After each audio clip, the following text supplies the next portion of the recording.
Good morning everyone, welcome आपका मेरे YouTube channel M commerce class रिंगस में। मैं असलम मंसूरी। आज हम रिटायरमेंट पार्टनर्स के जो रिटायरमेंट पार्टनर है या किसी पार्टनर की डेथ हो गई है तो उसको पेमेंट किस हिसाब से किया जाएगा उस पॉइंट पे हम डिस्कस कर रहे हैं। तो आज का हमारा जो पॉइंट है उसका नाम है payment of amount due to retiring partner, यानी जो पार्टनर रिटायर्ड हो रहा है उसको पेमेंट किस मेथड से किया जाएगा। तो हमारे सामने यहाँ पे 4 मेथड दिखाए हैं, 4 मेथड्स हैं। इन चारों मेथड से पेमेंट किया जाएगा। तो फर्स्ट ऑफ ऑल हमारे पास यहाँ पर है lump sum payment system. Lump sum payment system का मतलब होता है एक मुश्त भुगतान पद्धति, यानी जब कोई पार्टनर की डेथ हो जाती है या कोई पार्टनर बिजनेस से रिटायर्ड हो जाता है तो उसका जितना बैलेंस बिजनेस में ड्यू रहता है वो बैलेंस उसको एक साथ ही पेमेंट कर दिया जाता है, तो इसको बोला जाता है लमसम पेमेंट। दूसरा है पेमेंट पार्टली इन केस, कुछ भाग या आंशिक तो उसको पेमेंट कर दिया जाता है। And partly bye transferring into loan account, और कुछ बैलेंस उसका जो बैलेंस होता है लोन में ट्रांसफर कर दिया जाता है। कहने का मतलब कोई पार्टनर जब रिटायर्ड हो रहा है तो उस पार्टनर का हमारे पास जो बिजनेस में जो ड्यू अमाउंट है वो हमारी है 50,000। इसमें से पेमेंट पार्टली इन केस, इसको 2 टुकड़ों में बांट दिया कि हमारे पास बिजनेस में 30,000 केस अवेलेबल है, तो उसको 30,000 तो हमने क्या कर दिया, उसको केस पेमेंट कर दिया जाता है। और उसका जो बैलेंस बचता है 20,000, उस 20,000 को उसके लोन अकाउंट में ट्रांसफर कर दिया जाता है। तो इसको बोलते हैं payment partly in case and payment partly transfer into his loan account. कुछ तो उसके नगद में भुगतान कर दिया जाता है, कुछ जो पार्ट होता है उसको लोन में ट्रांसफर कर दिया जाता है। थर्ड हमारा है payment by instalment. Payment by instalment का मतलब ये होता है कि इसमें जो हमारा जो पार्टनर रिटायर्ड हो रहा है उसका बैलेंस ड्यू है, उसकी किस्तें बना दी जाती है कि आपको एनुअल किस्तें इस हिसाब से मिलेगी। जैसे हमारे पास 50,000 का उसका बैलेंस था, किसी पार्टनर का ड्यू हो रहा है तो इसकी 5 साल की हमने किस्तें बना दी, 1 ईयर की हो गई हमारे पास 10,000। तो ईयरली पेमेंट बना दिया कि तेरे को किस्तें मिलेगी 10,000 की, और उस पे इंटरेस्ट किस हिसाब से चार्ज किया जाएगा वो भी दिया हुआ रहता है। अब तीसरा लास्ट आता है हमारे पास चौथा payment by annuity. Payment by annuity यानी वार्षिकी द्वारा भुगतान। इसमें जब कोई पार्टनर रिटायर्ड होता है या किसी पार्टनर की डेथ हो जाती है तो उसका जो अमाउंट ड्यू रहता है बिजनेस में उसे एक एन्युटी सस्पेंस अकाउंट में ट्रांसफर कर दिया जाता है। एन्युटी सस्पेंस अकाउंट में उसके बैलेंस को क्या कर दिया जाता है, ट्रांसफर कर दिया जाता है। और जितना पेमेंट इसको एनुअल करना पड़ता है एन्युटी सस्पेंस अकाउंट से ही पेमेंट किया जाता है, और जितना बैलेंस ड्यू रहता है बिजनेस में उस बैलेंस पे उसको क्रेडिट कर दिया जाएगा। तो यहाँ पे एन्युटी पेमेंट बाय एन्युटी में एन्युटी सस्पेंस अकाउंट बना करके इस पर इंटरेस्ट चार्ज करके उसको रिटायरिंग पार्टनर को पेमेंट किया जाता है। तो अब हम इसी जो आपके पास ये मेथड हो गए हैं पेमेंट करने के, इन मेथड का हम एक बार वापस डिटेल से पढ़ते हैं और इनमें किस हिसाब से पेमेंट होगा, किस हिसाब से जनरल एंट्री होगी, किस हिसाब से उनको पोस्टिंग की जाएगी, उनके बारे में हम डिटेल से पढ़ते हैं। तो हमारे पास पहला मेथड आ रहा है लमसम पेमेंट सिस्टम। इसमें क्या है कि जब कोई पार्टनर रिटायर्ड होता है तो उसको एक साथ ही पेमेंट कर दिया जाता है। तो यहाँ पे रिटायरिंग पार्टनर्स को पेमेंट किया जाएगा। तो रिटायरिंग पार्टनर क्या हो गया, यहाँ पे रिसीवर हो गया, तो उसको क्या कर दिया जाएगा, डेबिट किया जाएगा। तो उसकी एंट्री होगी retiring partner capital account debit to cash या बैंक अकाउंट, और नरेशन में लिख दिया जाएगा अमाउंट पेमेंट या अमाउंट पेड या अमाउंट ड्यू। अभी तक amount due to retiring partner, यानी जो रिटायरिंग पार्टनर है उसका अमाउंट क्या है, ड्यू है यहाँ पे। तो एंट्री क्या होगी, retiring partners capital account debit to cash या बैंक अकाउंट, यहाँ पे उसको लमसम पेमेंट कर दिया जाएगा। अब हम लेते हैं फॉर एग्जांपल, एक एग्जांपल लेते हैं हम, जैसे ए पार्टनर है वो रिटायर्ड हो रहा है 1 अप्रैल 2017 को रिटायर्ड हो रहा है बिजनेस से, और उस टाइम पे उसका बैलेंस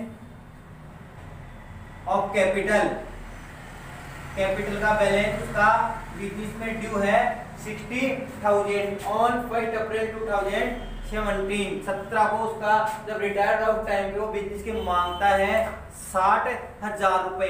अब इसका हमें डिसाइड कर दिया कि जब ए रिटायर्ड हो रहा है बिजनेस में तो उसको लमसम पेमेंट कर दिया जाएगा। तो यहाँ पे रिटायर्ड हो रहा है हमारे यहाँ ए पार्टनर, तो ए को पेमेंट किया जाएगा, तो ए यहाँ रिसीवर हो गया तो इसको पेमेंट कर दिया जाएगा एज कैपिटल अकाउंट डेबिट 60,000, और कैश या बैंक से आउट हो रहा है तो टू कैश या बैंक अकाउंट 60,000। अगर यहाँ कैश के लिए पेमेंट, कैश से पेमेंट हो रहा है तो टू कैश आ जाएगा, और बाय बैंक पेमेंट हो रहा है तो यहाँ बैंक का नाम आ जाएगा। तो इस प्रकार लमसम जब पेमेंट सिस्टम होता है तो उसमें एक ही एंट्री होती है, और वो एंट्री होती है retiring partners capital account debit to cash या बैंक अकाउंट। अब हम दूसरा पढ़ते हैं कि इसमें दूसरा मेथड क्या था। दूसरा मेथड का हमारे पास नाम था partly payment in cash and partly transfer in loan account. तो दूसरा हमारा था partly in cash payment and partly transfer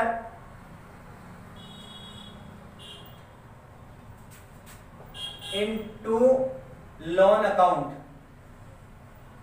दूसरा मेथड ये था हमारे पास कि पार्टली इन कैश पेमेंट, कुछ तो उसको पेमेंट कर दिया जाएगा, कुछ इसके लोन में ट्रांसफर कर दिया जाएगा। तो ध्यान देना इसमें क्या है एंट्री कि कुछ पार्ट जो बैलेंस था उसका, ए जो रिटायर्ड हो रहा है, बी जो रिटायर्ड हो रहा है, सी कोई भी अदर पार्टनर रिटायर्ड होता है उसका कुछ पार्ट तो उसको पेमेंट कर दिया जाएगा, कुछ पार्ट उसको लोन कर दिया जाएगा। तो पेमेंट वाली एंट्री क्या हो जाएगी, रिटायरिंग पार्टनर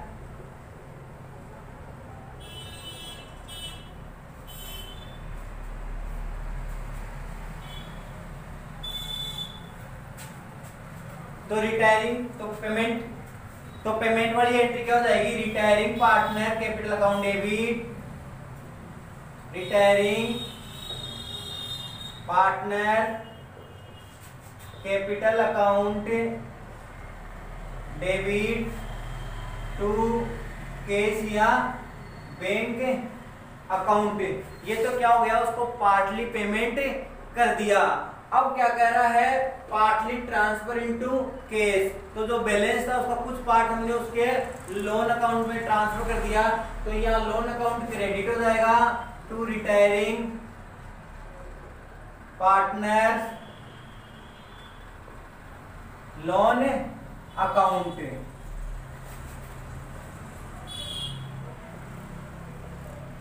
इस हिसाब से ये एंट्री हो गई कि कुछ पार्ट तो हमने उसको कैश पेमेंट कर दिया और कुछ पार्ट हमने उसके लोन अकाउंट में ट्रांसफर कर दिया। तो इसकी एंट्री होगी retiring partners capital account debit to cash या बैंक अकाउंट और to retiring partners loan account. For example हम लेते हैं, वही एग्जांपल ले लेते हैं एक बार कि यहाँ पे ए रिटायर्ड हो रहा है और उसका बैलेंस हमारे पास कैपिटल का बैलेंस 60,000 रुपए है, और क्वेश्चन क्या कह रहा है कि 40% cash paid and 60% transfer to his loan,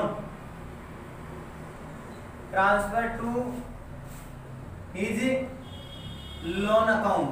तो ये एग्जांपल हो गया कि बिजनेस से ए रिटायर्ड हो रहा है, जिस वक्त रिटायर्ड हुआ उस टाइम पे on the date of retirement पे 60,000 का उसका कैपिटल का बैलेंस बिजनेस में ड्यू है, और कंडीशन ये रखी गई है 40% तो उसको कैश पेमेंट करना है और 60% उसके लोन में ट्रांसफर करना है। तो हमारी एंट्री हो जाएगी, एक को डेबिट किया जाएगा एज कैपिटल अकाउंट डेबिट, यहाँ हो गया एज कैपिटल अकाउंट डेबिट पूरा पूरा कितने से 60,000 से। अब 60,000 का हमने उसको 40% पेमेंट कर दिया तो ये हो जाएगा टू कैश अकाउंट, तो 40% हो गया हमारे पास 24,000 तो उसको हमने कैश पेमेंट कर दिया और 60% 36,000 हमने उसके लोन में क्या कर दिया ट्रांसफर कर दिया, तो ये आ जाएगा टू एज लोन अकाउंट, यह आ गया 36,000। तो 60,000 का 40% कैश और 60,000 लोन में ट्रांसफर की एंट्री हो गई as capital account debit to cash और टू एज लोन अकाउंट 60,000, 24,000 और 36,000। इस प्रकार से पार्टली पेमेंट तो कैश हो गया और पार्टली उसके लोन अकाउंट में ट्रांसफर हो गया। अब हम देखते हैं कि हमारे पास तीसरा मेथड क्या कहता है, तीसरा मेथड से किस हिसाब से सॉल्व होता है। तो हमारे पास तीसरा जो मेथड था वो था पेमेंट इन इंस्टॉलमेंट, यानी किस्तों में भुगतान का पेमेंट था हमारे पास। थर्ड पॉइंट है पेमेंट इन इंस्टॉलमेंट, यानी किस्तों में पेमेंट करना। इस सिचुएशन में क्या होता है कि जब किसी पार्टनर का बैलेंस बिजनेस में ड्यू रहता है तो उसको ये कंडीशन दे दी जाती है, ये डिसीजन लिया जाता है कि आपको बिजनेस में इतना पेमेंट तो है नहीं, बैलेंस तो है नहीं, तो आपको आपके जो पेमेंट किया जाएगा उसको किस्तों में डिवाइड कर दिया जाएगा, इंस्टॉलमेंट में डिवाइड कर दिया जाएगा। और इंस्टॉलमेंट पे या जो आउट ऑफ बैलेंस है या बैलेंस बकाया है उस पे क्या कर दिया जाएगा, इंटरेस्ट पे कर दिया जाएगा। तो इस सिचुएशन में ध्यान देना, इसमें क्या एंट्री होती है। तो पहले तो हमारे पास जो बैलेंस उसके बैलेंस को लोन में ट्रांसफर किया जाएगा, तो लोन में ट्रांसफर की एंट्री हो गई partners capital account debit to partners loan account. तो यहाँ हो जाएगी retiring partner, retiring partners capital account debit to retiring partner loan account. Amount transferred, amount of the transfer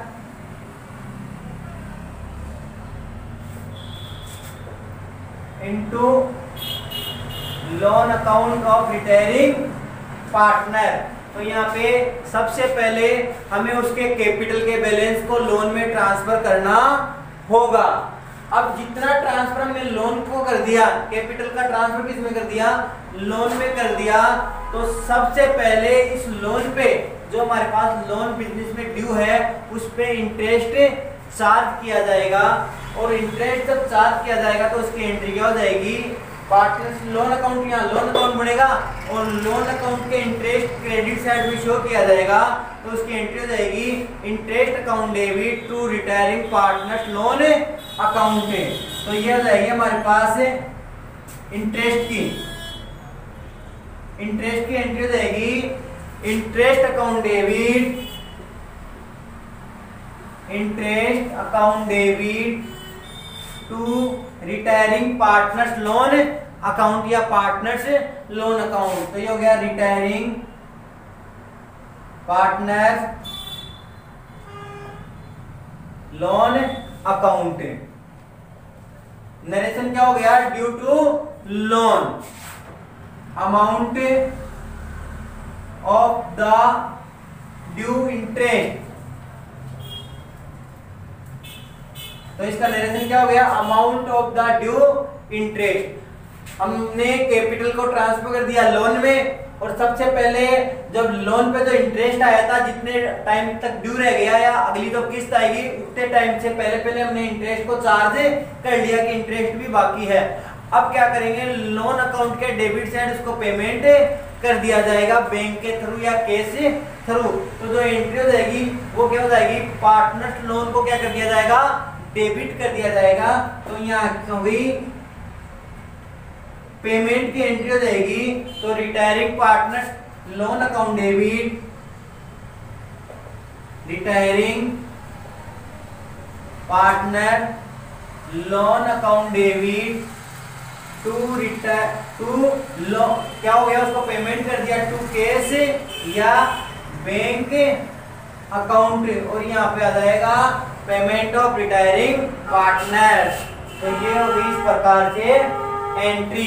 तो ध्यान देना, ये एंट्री दोनों एंट्रियां, इंटरेस्ट चार्ज की और पेमेंट की एंट्रियां तब तक चलती रहेगी जब तक कि उसको इंस्टॉलमेंट पूरी या कंप्लीट न हो जाए। तो ध्यान देना, पेमेंट इन इंस्टॉलमेंट में सबसे पहले पार्टनर जो रिटायर्ड हो रहा है उसकी कैपिटल को उसके लोन में ट्रांसफर किया जाएगा, जिसकी एंट्री हो जाएगी retiring partners capital account debit to retiring partners loan account.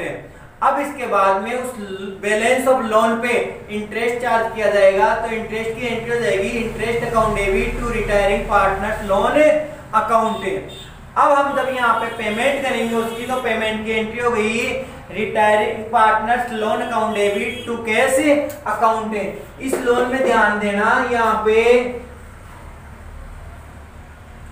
Instalment plus interest, instalment की अमाउंट है जितनी इंस्टॉलमेंट थी वो अमाउंट है, और उसके साथ साथ क्या पे किया जाएगा, इंटरेस्ट पे किया जाएगा।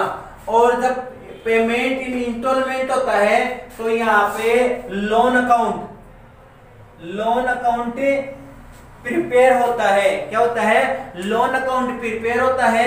लोन अकाउंट के क्रेडिट साइड में, लोन अकाउंट की एक डेबिट साइड हो जाएगी और एक हो जाएगी क्रेडिट साइड। लोन अकाउंट के क्रेडिट साइड में पार्टनर्स की कैपिटल को ट्रांसफर किया जाएगा। पार्टनर्स की कैपिटल को ट्रांसफर करने के बाद में क्रेडिट साइड ही, ध्यान देना, पार्टनर्स की कैपिटल को ट्रांसफर किया जाएगा, और कैपिटल साइड ही किसको ट्रांसफर किया जाएगा, इंटरेस्ट को ट्रांसफर किया जाएगा। जितना उसका कैपिटल का बैलेंस और जितना उसका इंटरेस्ट था उसको, और यहाँ पे जितना उसकी इंस्टॉलमेंट थी और जो इंटरेस्ट था उसको डेबिट में पेमेंट किया जाएगा। एक तो कैश जो इंस्टॉलमेंट थी वो, और इसका क्या आ जाएगा, इंटरेस्ट डेबिट साइड पेमेंट कर दिया जाएगा, और उसके बाद में बैलेंस निकाला जाएगा, और उस बैलेंस को उसी प्रकार करते जाएंगे जिस प्रकार हमने फर्स्ट की दो एंट्रियां की है। अब हम हमारा जो अगला पॉइंट है, fourth point, payment in annuity, उसको पढ़ते हैं, देखते हैं कि वो क्या कहता है।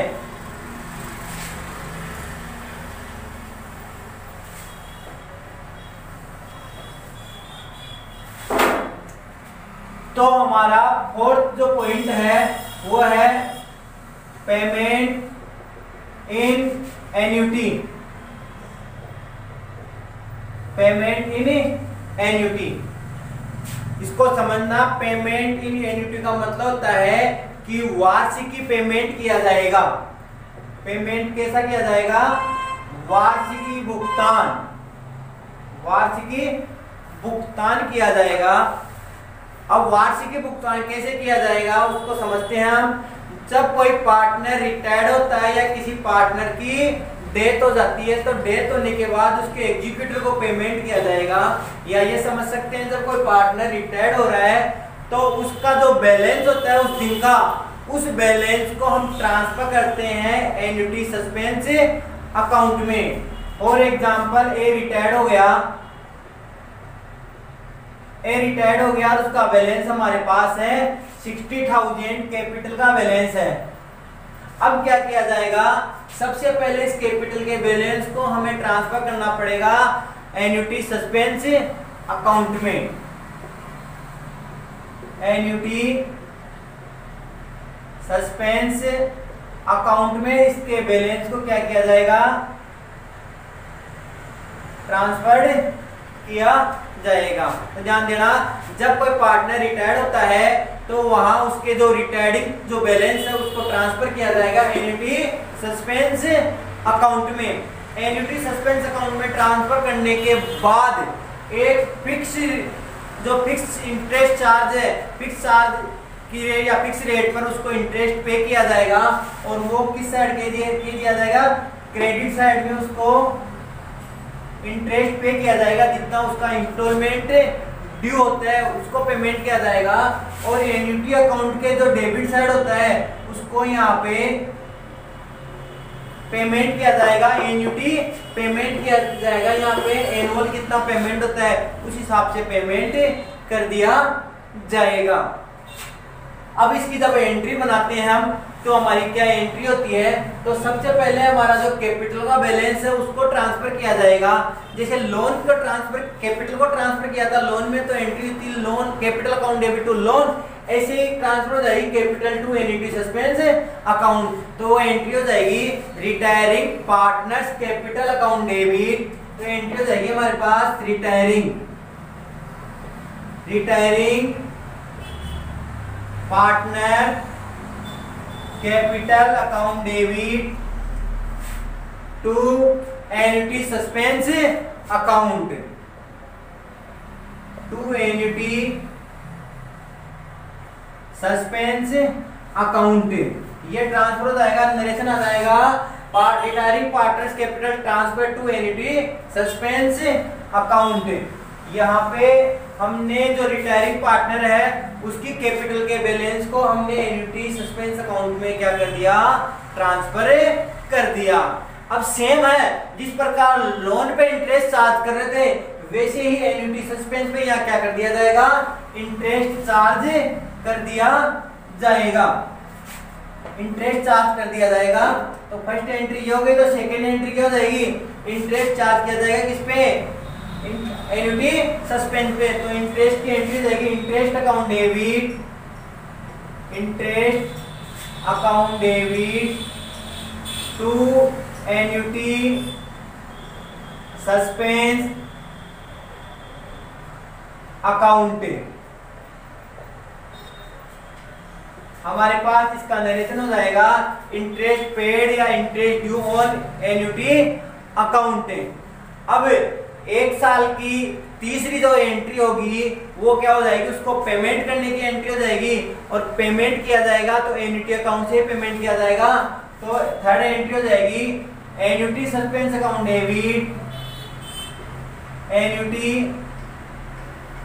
Suspense account debit to cash या बैंक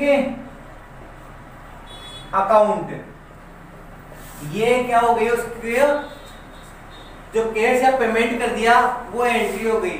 अब ध्यान देना यहाँ पे लोन की भी सेम है, ऐसे ही एंट्री थी, लोन जो इंस्टॉलमेंट किया था तो उसकी भी यही एंट्री थी और एन्युटी की भी यही एंट्री आ रही है। लोन अकाउंट और एन्युटी अकाउंट में इतना ही डिफरेंस है कि लास्ट में जो एनुअल पेमेंट किया जाएगा इसमें सिर्फ पेमेंट अमाउंट ही आएगी, पेमेंट एन्युटी की अमाउंट आएगी, इंटरेस्ट की अमाउंट नहीं आएगी। इसके साथ इंटरेस्ट इंक्लूड है पहले से ही, किसमें, इंस्टॉलमेंट में एन्युटी अमाउंट पहले से इंक्लूड होता है। लोन में क्या होता है, पेमेंट एन्युटी जो पेमेंट करते हैं इंस्टॉलमेंट उसको अलग और पेमेंट को एक अलग अलग करके दोनों को जोड़कर दिखाया जाता है, जबकि एन्युटी अकाउंट में पहले से ही क्या होता है, इंटरेस्ट इंक्लूड हो जाता है। अब हमारे सामने सिचुएशन ये होती है कि जब रिटायरिंग पार्टनर है उसकी डेथ हो जाती है, रिटायरिंग पार्टनर की क्या हो जाती है, डेथ हो जाती है, उसके बाद में भी पार्टनर्स एन्युटी अकाउंट में बैलेंस बच जाता है, बैलेंस बच जाता है तो उसकी क्या पोस्टिंग की जाएगी। जैसे हमने पेमेंट करते करते 60,000 का जो पेमेंट बता रहा था, हमने पेमेंट करते करते 55,000 यहाँ पेमेंट कर दिया उसका और हमारे पास बैलेंस बच गया 5,000। अब पार्टनर की तो रिटायर जो पार्टनर हो रहा उसकी डेथ हो गई, अब इस 5000 का क्या किया जाएगा? तो ध्यान देना, इस 5000 का जो रिमेन पार्टनर है, जो नए या जो बच गए पार्टनर है, वो अपने प्रॉफिट शेयरिंग रेशियो में क्या कर लेंगे? डिवाइड कर लेंगे, यानी बांट लेंगे। तो उसकी जो एंट्री हो जाएगी वो एंड ऑफ द, मतलब end of the death of partner, partner की डेथ होने के एंड में जो एंट्री हो जाएगी वो ये एंट्री होगी ट्रांसफर की। ट्रांसफर क्या उसको? उसके डिवाइड डिस्ट्रीब्यूशन या डिवाइड की जो एंट्री हो जाएगी वो जाएगी हमारे पास annuity suspense account debit to remain partners capital account, remain partner account या रिमेन पार्टनर्स कैपिटल अकाउंट, और ये बढ़ जाएगी न्यू प्रॉफिट शेयरिंग रेशियो में डिस्ट्रीब्यूट हो जाएगी। अब हमारे साथ ध्यान देना, वापस वो 5000 रिमेन पार्टनर के न्यू रेशियो में बांट लेते हैं। अब हमारे सामने ये प्रॉब्लम होती है कि हमारे पास जैसे 60,000 उसको पेमेंट करना था, 60,000 उसको पेमेंट करना था, और पेमेंट 60,000 होने के बाद भी अगर पार्टनर एन्युटी अकाउंट का बैलेंस क्या हो जाता है? खत्म हो जाता है। एन्युटी अकाउंट का जो बैलेंस होता है वो खत्म होता है और पार्टनर बिजनेस से रिटायर्ड नहीं होता है, तो इस सिचुएशन में हमें क्या करना होगा? तो इस सिचुएशन में जब पार्टनर रिटायर्ड नहीं हो रहा है और एन्युटी का जो बैलेंस है वो क्या हो जाता है? खत्म हो जाता है, तो जो रिटायरिंग पार्टनर का जो बैलेंस है उसको प्रॉफिट एंड लॉस अकाउंट में क्या कर दिया जाएगा? ट्रांसफर कर दिया जाएगा। अब ट्रांसफर की एंट्री हो गई हमारे पास, ट्रांसफर की एंट्री हो गई profit and loss account debit to annuity suspense account. तो जितना बैलेंस उसके पास खत्म होने के बाद जितना पेमेंट पार्टनर रिटायर हो रहा है उसको करना है, उस बैलेंस को हम प्रॉफिट एंड लॉस अकाउंट के डेबिट में ट्रांसफर कर दिए जाएगा, ट्रांसफर कर देंगे। अब ध्यान देना, इसको दोबारा रिवाइज करते हैं। तो पार्टनर्स एन्युटी अकाउंट, जो एन्युटी सस्पेंस अकाउंट है उसमें पार्टनर्स का जो बैलेंस है उसको ट्रांसफर कर दिया जाएगा। तो फर्स्ट ऑफ ऑल उसकी एंट्री हो जाएगी रिमेनिंग, कौन सा? रिटायरिंग पार्टनर हो रहा है तो क्या करेंगे? रिटायरिंग पार्टनर्स कैपिटल जो आ रहा है उसकी कैपिटल को एन्युटी सस्पेंस अकाउंट में ट्रांसफर कर देंगे। तो retiring partners capital account debit to annuity suspense account. अब इस पे इंटरेस्ट चार्ज किया जाएगा, तो इंटरेस्ट चार्ज क्रेडिट साइड होगा, तो उसकी एंट्री हो जाएगी interest account debit to annuity suspense account. अब उसको पेमेंट किया जाएगा, तो annuity suspense account debit to partners कौन है? जिसको पेमेंट किया जा रहा है, तो क्या एंट्री होगी? Annuity suspense account debit to cash या टू बैंक। जब यहाँ पेमेंट किया जाता है तो ध्यान देना, यहाँ पे सिर्फ इंस्टॉलमेंट की अमाउंट आएगी, उसमें इंटरेस्ट क्या होता है? इंक्लूड होता है। इस प्रकार 2, 3, 4, 5 साल जितने तक उसके पास रिटायरिंग का टाइम होता है उतने टाइम तक ये एंट्रियां पोस्टिंग चलती रहती है। अब बैलेंस हमारे पास क्या होता है? बच जाता है, और पार्टनर की क्या हो जाती है? डेथ हो जाती है। तो उस बैलेंस को जो रिमेन पार्टनर वो डिवाइड कर लेते हैं, तो उसकी एंट्री हो गई annuity suspense account debit to remain partner, अपने न्यू रेशियो में डिवाइड कर लेते हैं। दूसरी सिचुएशन क्या आती है? रिटायरिंग पार्टनर जो होता है उसका टाइम नहीं आता है, यानी रिटायरमेंट होने का टाइम आगे है, लेकिन एन्युटी सस्पेंस अकाउंट का बैलेंस पहले पूरा होता है, तो वो जो उसका बैलेंस है उसको पेनल में ट्रांसफर कर दिया जाएगा। तो उसकी एंट्री हो जाएगी profit and loss account debit to annuity suspense account. तो आई होप आज का जो टॉपिक है आपको बड़ी अच्छी तरीके से समझ में आया होगा। हमने आज के जो मेथड बताए हैं, मेथड से जो एंट्रियां बताई है उनको एक्सप्लेन किया है। अब हम आपको जो इससे रिलेटेड जो अकाउंट है, पार्टनर्स का जो लोन अकाउंट है, पार्टनर्स का जो एन्युटी सस्पेंस अकाउंट है, ये दोनों अकाउंटों को हम आपको अगले वीडियो में अच्छी तरीके से समझाएंगे। तब तक के लिए धन्यवाद।